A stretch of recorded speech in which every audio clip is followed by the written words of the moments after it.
Gateway 97.8.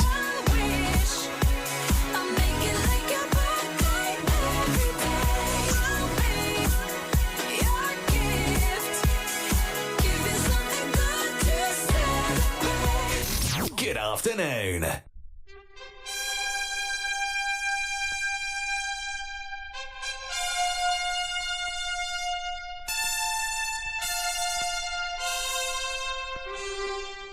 Yes, and with the fanfare for the common man, the Emerson, Lake and Palmer piece, signalling the arrival of a very special guest. Well, actually, it's not exactly an arrival, because he has been sitting opposite me and we've been talking for a few minutes.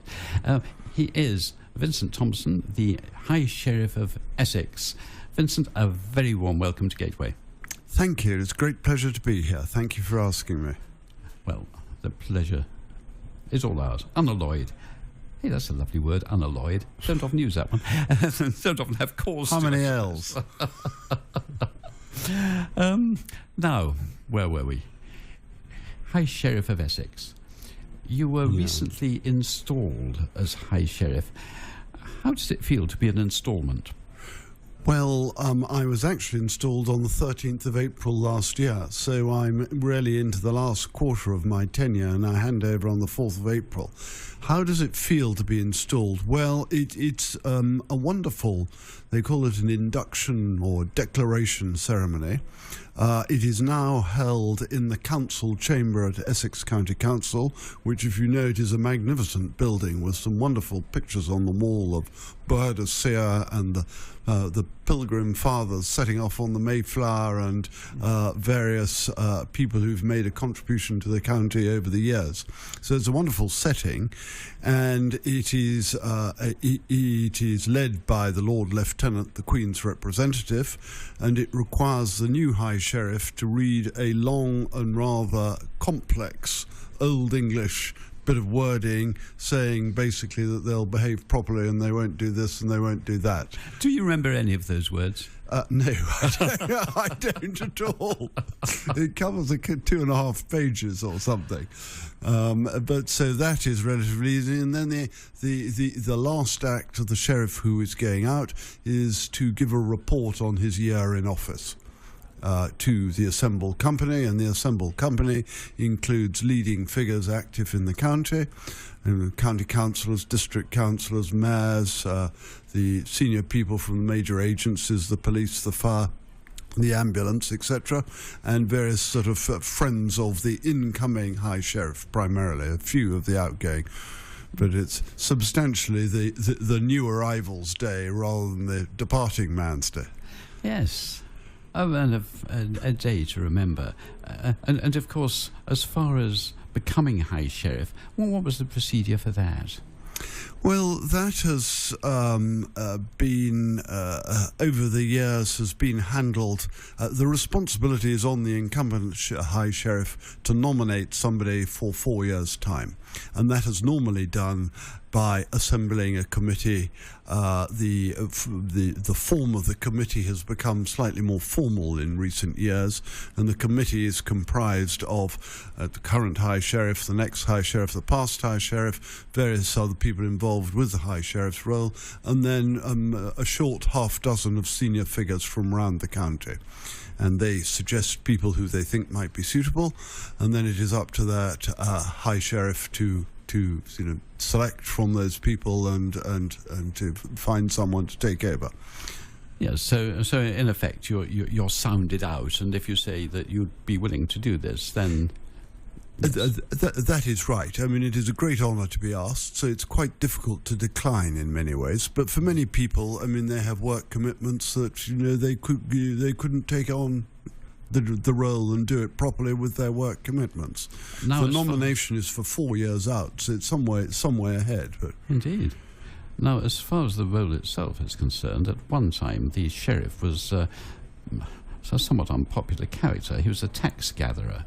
the man who would make sure that he got as many tithes in as he possibly could for the monarch, and I think traditionally would be able to sit upon a fair percentage for himself. And he was a very important person in the county, more important originally, I believe, in order of priority than the Lord Lieutenant. But that's all changed a bit, hasn't it? Well, the role of the sheriff predates the Lord Lieutenant by a few hundred years, by about 300 years, and the term sheriff is an old Anglo-Saxon and derives from shire reeve, so it was the king's gaffer in the county, and as you rightly say, responsible for law and order and collecting taxes. He certainly wasn't very popular, and we all know the story of King John and the Sheriff of Nottingham. And why was the Sheriff of Nottingham so unpopular? Because King John was forcing him to raise extortionate taxes to pay for his rather ridiculous wars in France. And hence, a lot of people over the years have not wanted to be sheriff and did everything they could to try and get out of it, because whilst, as you say, they could sometimes make a turn on the deal, as often as not they found themselves short on their tax revenues, in which case their head was in danger with the king. So it was not an easy role.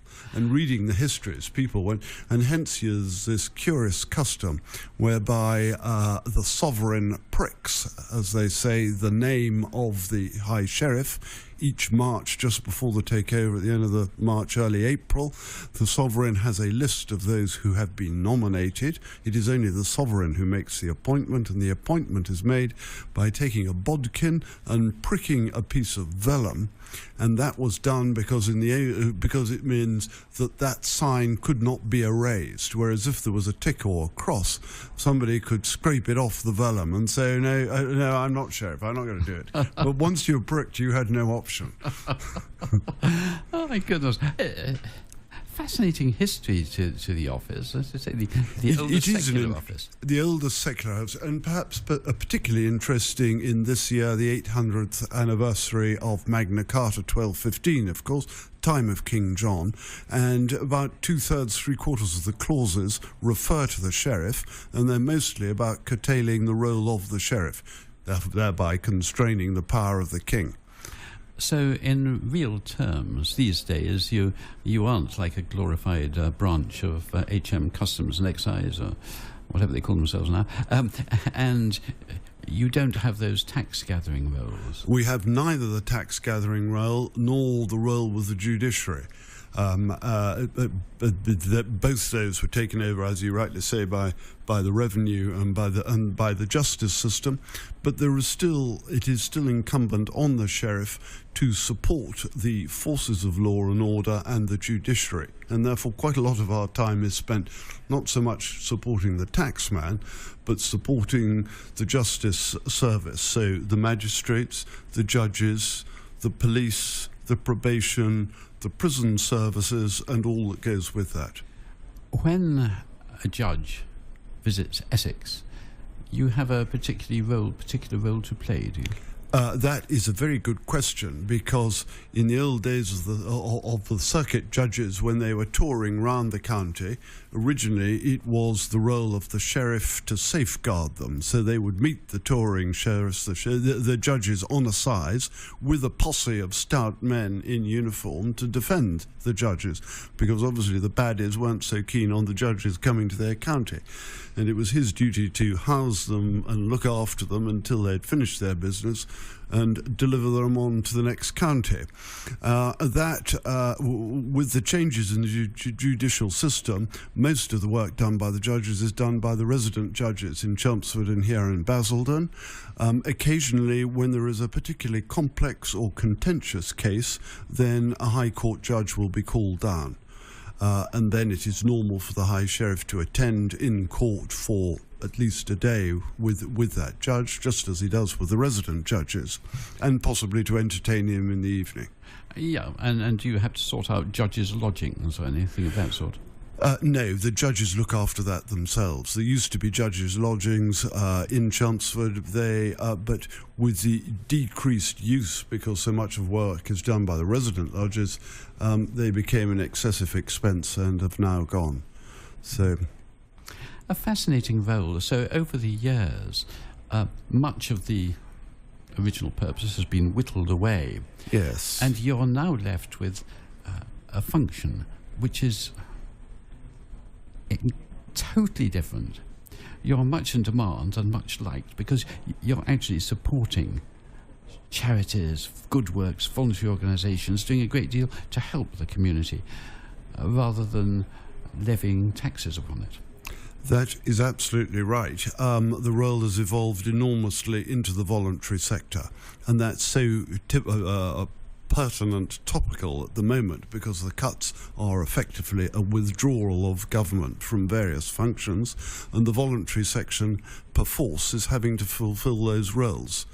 And therefore the sheriff will quite often be involved both with supporting the charities and possibly in helping them in their fundraising activities. And within this charitable role, you in fact are involved with the Essex Community Foundation. Essex Community Foundation, I think, is a wonderful foundation, set up by Ian and Angela Marks in, I think it was the mid-90s, 95, 96. It has now grown to a fund of 30 million, administered by a very competent team. And they are a huge advantage to the sheriff because they know who the voluntary sector is, which organisations are doing what and which are getting to the right places. And within the Essex Community Foundation, it looks after, I think, something like 120 different funds, including a High Sheriff's Fund, which is being built slowly over the years. And then towards the end of the year in March, I think it's the 18th of March, we will have the High Sheriff's Awards, and they are given out to various parties in the voluntary sector. Indeed they are, and I must admit that we've been very grateful to receive awards, High Sheriff's Awards, in the past. It's been a wonderful thing. And of course, it makes us particularly appreciative of the role of the High Sheriff when we know that. But in truth, it is so important that the voluntary sector does get support from properly organised funding. It's just sort of casual charity donations could never support a voluntary sector of the size and scale that we have in this country. We are terribly lucky in Essex because we have a very vibrant voluntary sector, and people estimate there are some 400,000 people who are involved in it to a greater or lesser extent. I think you at Gateway 978 and the High Sheriff have a common interest because we are really interested in the well-being of the community. And that is what motivates us and how we spend our times. And it might be with the judiciary or the police, or it might be with the voluntary sector. But it is terribly important, and particularly important at this point in time. Now, professionally, in your career, you've actually been rather interested in good causes. Can you tell me what has been your personal background? I was born and bred in Essex, so I count myself as pure Essex, and have always had great pride round the county in saying that I am pure Essex boy. I am an Essex boy, and I'm very fond of the county. I think it's a wonderful county we live in. I think it has so many attributes. It's big open skies, it's wonderful coastline, but I think particularly the people, because there is within the Essex people, Essex man and Essex girl are very lively, bright sparks, and they don't sit on their bums doing nothing. They are very much up and independently minded, and they will make life work. And that's what makes it such a terribly interesting county to be High Sheriff of. That and the diversity of this, 1.75 million people, a very large area, partly rural, more industrial down in the south, but it's that combination that makes it so interesting. I was going to say, do you see a significant difference between South Essex and the slightly more county Central and North Essex? I think the difference is exaggerated, actually, and I think they are part and parcel of a whole. I think it would be a terrible mistake to think of the two as being separate. They're part and parcel of their own. They feed off each other, and they are complementary. That's where we are in Essex.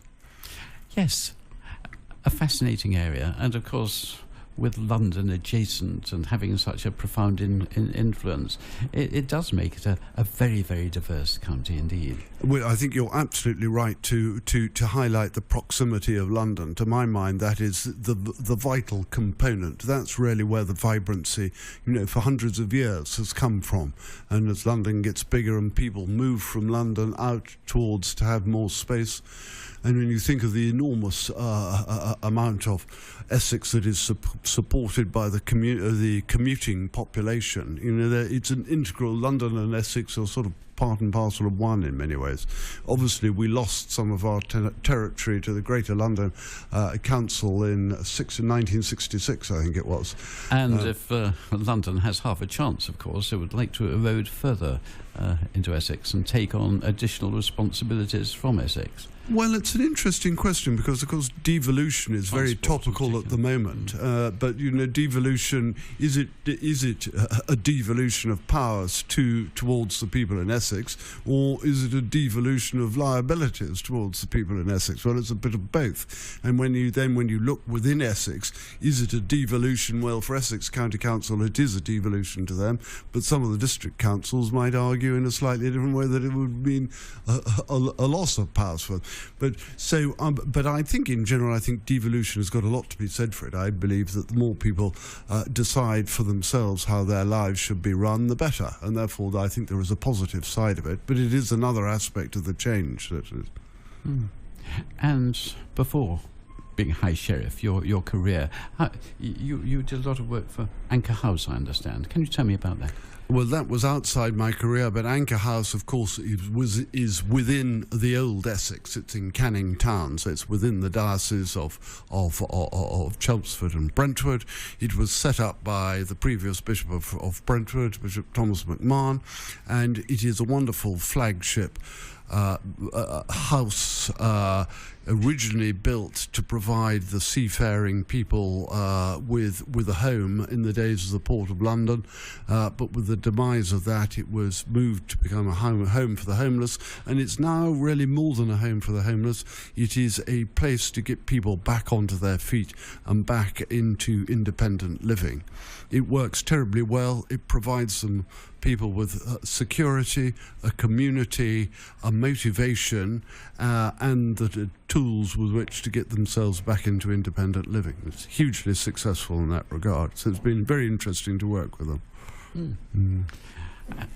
Now, as far as your business life is concerned, a senior practitioner in corporate finance, I suppose the rude word would be banker. Well, indeed. Well, I've spent all my lives working. Well, I trained as an accountant. I then moved into the old merchant banks. I worked with two of them, and then the banking world changed very much. Then latterly I worked by myself, but my work has always been involved in really the raising of money for the development of businesses. And when I was working with the banks, some of the business was very, very big. When I was working for my own, they tended to be smaller and early stage, but big companies, small companies, government companies, private companies, UK companies overseas. And I found that hugely interesting. I loved the work, and I still do a little bit of it, and I hope that I'll go back to doing a bit.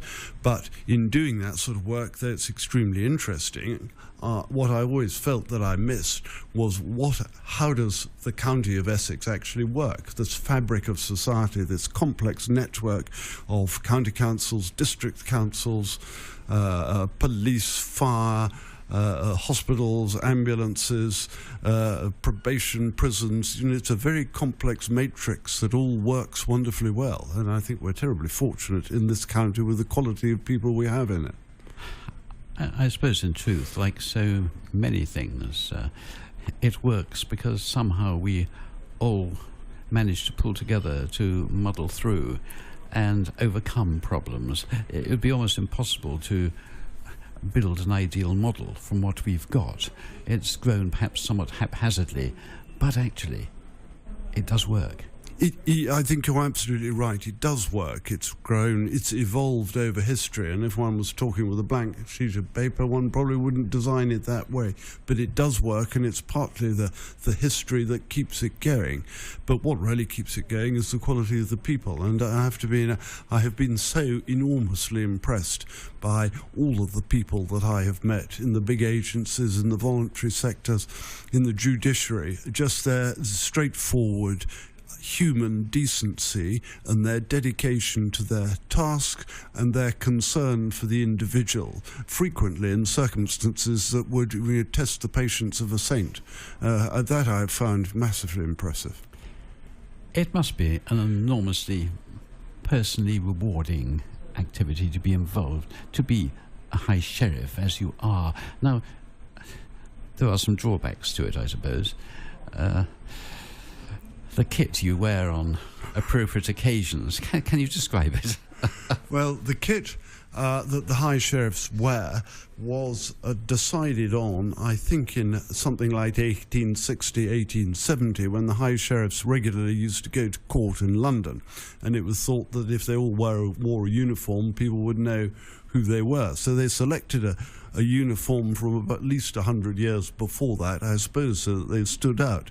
So it comprises for the men, and it's sort of adapted but not dissimilar for the women, it comprises a velvet tail coat with breeches down to the knees and stockings, tights thereafter, with black shoes and silver buckles on them, adorned with a bit of frilly lace at the front, known as a jabot, and a sword. Fetching.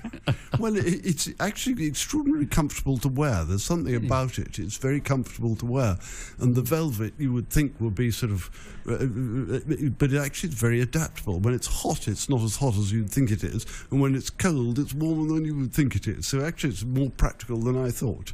But the great advantage of it is that because the High Sheriff changes every year, nobody can remember who the High Sheriff is. But, of course, the High Sheriff wears his fancy dress, so everyone knows it's the High Sheriff. So. Yes, and I suppose one good thing that hasn't carried over from history, you don't have to wear wigs. Don't have to wear wigs. No, that is a great relief. I must say, sometimes sitting beside the judges in the court, as I have done on a number of cases, I count myself very lucky that I don't have to wear a wig. And the titfer, what's there for the hat? The hat, there is a hat. I have to say I don't wear my hat very often because I'm very lucky I was able to borrow my kit, and the hat is not big enough for my head, so I don't wear it. But it is one of those sort of hats with sort of points at either end that folds flat in the middle, if you know what I mean. Tricorn, is it? I suppose you'd call it a dicorn rather than a tricorn, because it's only got 2 points rather than 3 points, but exactly that, yes. And I seem to remember it being adorned with a feather, or is that an optional extra? Well, the feathers are really the preserve of the lady High Sheriffs, where traditionally they will have flowing ostrich feathers in their hats. But the girls sort of tend to design their own kit, but it's based on velvet, and it tends to be a skirt and a jacket with a wonderfully dashing hat. And you all wear tights. We all wear tights. Precisely, that's the common feature. Yeah. Yes, it's. When do you wear it? When do you actually? Well, it's a combination of either the very formal ceremonial occasions, like the justice service, or when we are attending a judge in court, when we will sit beside the judge. So for those sorts of formal occasions, but also quite a lot in schools, in quite sort of the other end of the scale, because the kids love it, and particularly the sword. They always want to inspect the sword. I was going to say, what reaction do you get from the kids? They love it. It's absolutely fine, yes. The only time I really feel difficult is if you're going to some occasion in Basildon or Harlow and you have to park some way away and you're walking through the car park in all this kit. You can feel slightly self-conscious. But Yes. And it's a bit awkward because there's so much of it. You can't really go in mufti and then change when you get there. No, you can't. No, that's impractical. What you can do is put a large Macintosh over the top and then hope people don't notice the buckled shoes. And the tights. And the tights, yes. Yes, I can see that could be a trifle worrying. It's a fascinating work. But you're a terrible man, you realise that. You are such an interesting person to talk to. I'm running far, far slower than I should be doing. Well, I'm sorry, I've spoken too much. No, you've been wonderful. It's time, or at this time, we do cover the traffic and travel. So I better get myself over to the travel desk for then. And we'll talk after that, sort of got rid of that, in just a few minutes. You're listening to Gateway 97.8. It's Basil and East Thurrock's Brighter Sound. It's coming to you from the heart of Eastgate. I'm Yvonne. This is Good Afternoon. And my guest, Vincent Thompson, the High Sheriff of Essex. Gateway 97.8. Good afternoon.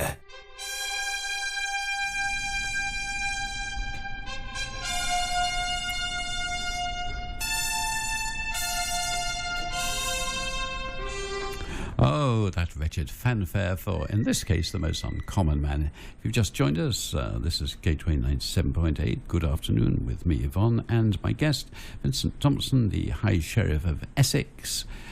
And don't turn off, because this is a most fascinating man. Vincent, your role of High Sheriff, you've mentioned, obviously, the High Sheriff's Fund and monies that are allocated to different causes. But surely the most important part of the role is the support that you give by supporting, by turning up to events, by meeting people, by greeting them, by recognising them, much the same way that as the Lord Lieutenant does. The same sort of thing, motivation that comes from a royal visit, recognition of people who are doing good work by somebody who is not a beneficiary of it directly, who is a person who's respected and is holding an office that is in itself respected. And that recognition is surely a hugely important part of the role of the High Sheriff, isn't it? Well, I think you're absolutely right. I think you're right to draw a distinction between the office and the individual. You know, the individual changes each year, and as I said before, nobody can really remember who they are. So it is the office that is important. And that role of recognition is, to my mind, the most important part of the role, but also the most rewarding part of the role. And it doesn't really matter whether you're going into the top end of a large organisation or into a very small voluntary organisation. The work that people are doing is so full of interest, and the dedication with which it is done is so impressive that it is a joy to go wherever you go. At the end of your year, will this experience have changed you, do you think? I think it would be hard not to be changed by it. In many ways, one was sort of, anyone is aware that we have prisons and judges and murders and problems with drugs and alcohol and the rest of it.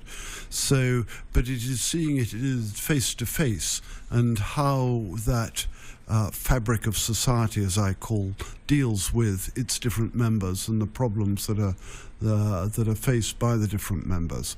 And I think that it gives us such a wonderful insight into that it would be hard not to be changed by it. Yes. And afterwards you will still be involved with fundraising, I understand. I think, quite what happens afterwards remains to be seen. I think people tend to take a sort of a short break and then a breath of fresh air, and then we'll get involved in this aspect or that aspect. And I shall also go back to my business too and see what remains of that. That is a very real problem, of course, because what you're doing as High Sheriff, it must be incredibly time-consuming. It is effectively a full-time job. Some people combine it with a full-time job, but I think that puts a very heavy burden on them and on their families, because it means they're either at one job or the other the whole time. So that is really quite difficult. I was lucky because when I was approached, I knew it would coincide roughly with my 65th birthday, which I had set as a sort of, not a full retirement, but certainly a winding down. And I think as a sort of a winding down job, so to speak, you really could not have a better one. Particularly if your work has taken you outside the county primarily, to come back to the county which I've born and bred and live in, and then to have this wonderful introduction to the county for one's later life, it is just a great blessing. Yes.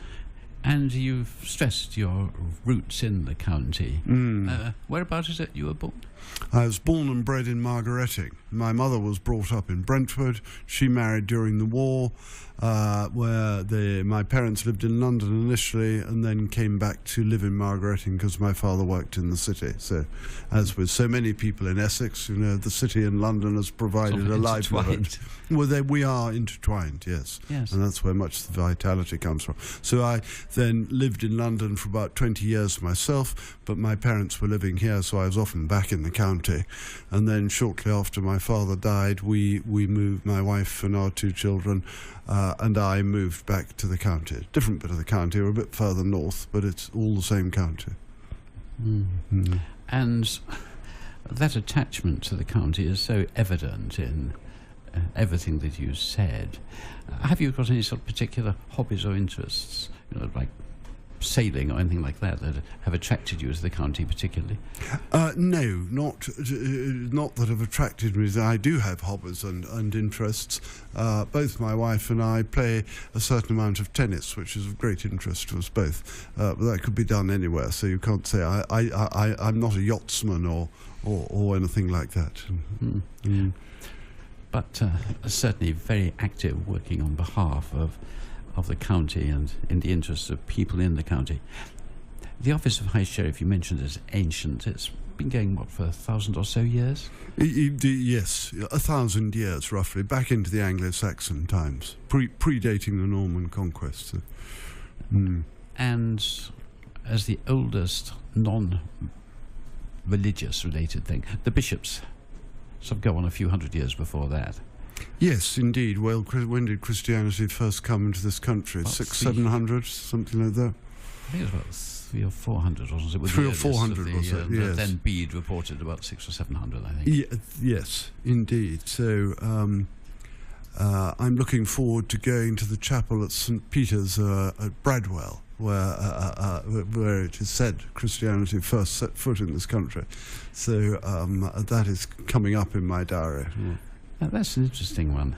Well, it is an interesting one. I will just say this, that in going round the county, even in this secular age, one becomes aware of how much of our systems and our processes for living with each other in community are founded on the old Christian faith, or the recognition that each of us is equal in the eye of God.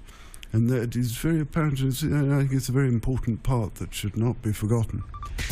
Good afternoon.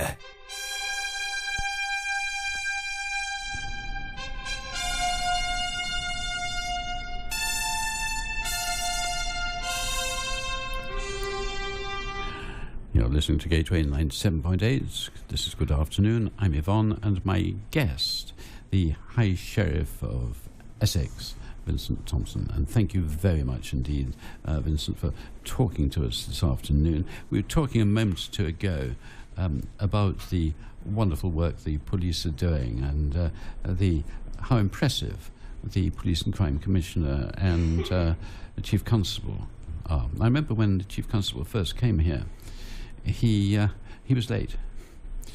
And it turned out that on his way in his official car, he'd spotted some sort of fracas going on, and he stopped and went and dealt with it and sorted it out, and then came on. Very unassuming, very down to earth, and straight-talking sort of chap, and an impressive character. And you must have found it a pleasure to deal with people who are clearly thinking the right way and doing their best in difficult circumstances where they're up against it financially. How can the Office of High Sheriff help at all in helping them cope with these situations? Well, I think that is a good question, and whether this particular High Sheriff has done anything to help or not is pretty debatable. But I do think that the presence of somebody to talk to, somebody who where the issues can be aired fully and the problems debated can be helpful at the top end of command just as much as the bottom end of command. So I think, A, talking at the top end, and B, going out with the various different units of the police and appreciating the work that they do day after day in difficult circumstances. Maybe there can be some help that one can do that. I think it's recognition is the main thing. And occasionally one can make contacts with. The great thing about the High Sheriff's role is you can go all over the county council, district councils, police, fire, army, the ports, airports. We go and see them a lot, and as everyone knows, when you're working a particular role, you don't always have the opportunity to establish contact with somebody who's working a different role. So those opportunities do pop up from time to time. Yes. And as far as High Sheriffs of other counties are concerned, do you sort of have... well, it wasn't not exactly the National Union of High Sheriffs, but a sort of organisation. There is the High Sheriffs Association, and there's a website that anyone can look at. And within the High Sheriffs Association, which covers all 55 High Sheriffs of the UK, it is split into regions. So we have the Eastern region covering Norfolk, Suffolk, Cambridge, Essex, Hertfordshire and Bedfordshire, and we would tend to invite each other to our main events, the garden parties and the justice services, and to see not a huge amount of each other. I think we'd all like to see rather more of each other, but it tends to be busy years, you don't get much opportunity. But there certainly is a common interest in that eastern region, and of course a lot of the sort of economy and shoreline and this, that and the others are shared between those counties. You didn't mention Kent, I think, in that list, did you? Kent is in the southern region. Yes. Though, of course, because Essex, as far as policing is concerned, you are Kent absolutely and Essex right. are working very close. Very close, yes. And that all, I think, derives from the policing of the Thames estuary, which, of course, is a conduit for all sorts of things, good and bad. Yes, and there have been some remarkable changes there too. You've been to the Thames Gateway, the new... Not yet, but I'm going, I think, within the next couple of weeks I'm going, and I'm very much looking forward to seeing that. Yes, I think I'm sure. I did quite a lot of my work when I was working in banking was to do with the transport sector. So airports, ports and such like are always of great interest to me. Yes. Yes. Oh, absolutely fascinating. And as far as the other High Sheriffs are concerned, you don't sort of discuss your county and compare with them particularly. It's not if there is a particular issue, then the sheriffs will discuss or seek support.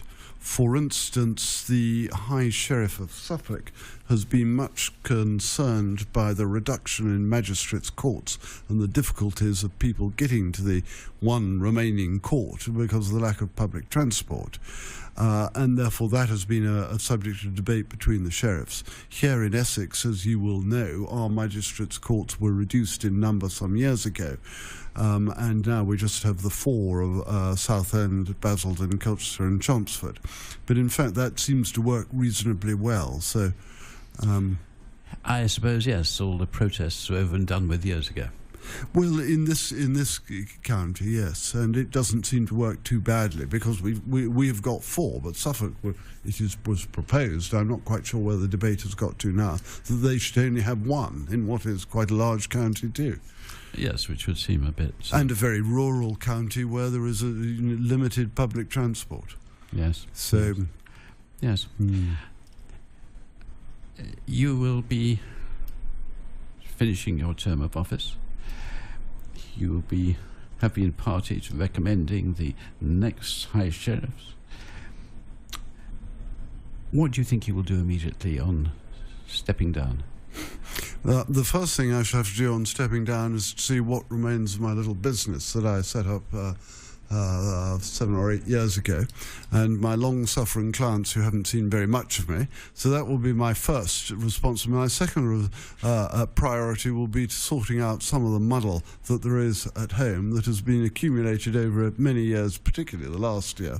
And if I don't sort it out soon, it'll just all get too late. It'll never get sorted out. So those are my main 2 priorities, and we'll take a bit of a break and a bit of a breather, and then we'll see what we do in the following year, I think. And when you decided to accept the offers and go for it, you will have told your clients clearly that it's going to have an impact upon the service your business will be offering.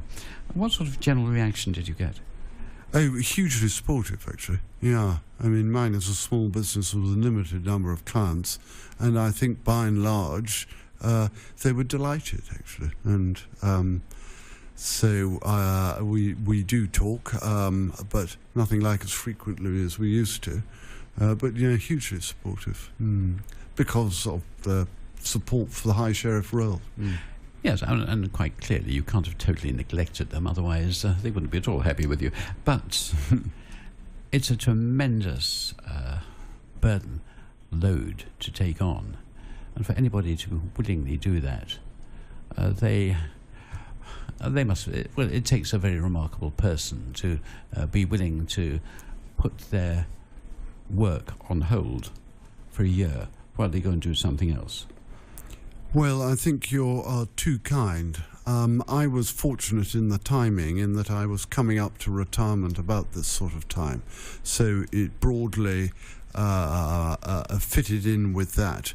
And I think whilst it is a very time-consuming role, the interest is the reward. People sometimes say, do you enjoy the role? And one does enjoy the role, but it is the interest that makes it enjoyable. A lot of what the High Sheriff sees is rather sad. A murder trial, or in the coroner's court, or in Chelmsford prison, or being taken by the police onto some of the estates to deal with the drug, alcohol, can be rather sad, but it is the interest that makes it rewarding. Well, thank you for sharing that interest with us. It's been a great privilege to welcome you here today. High Sheriff of Essex, Vincent Thompson, thank you so much. Thank you very much. And time to have a look and see what's happening with the weather.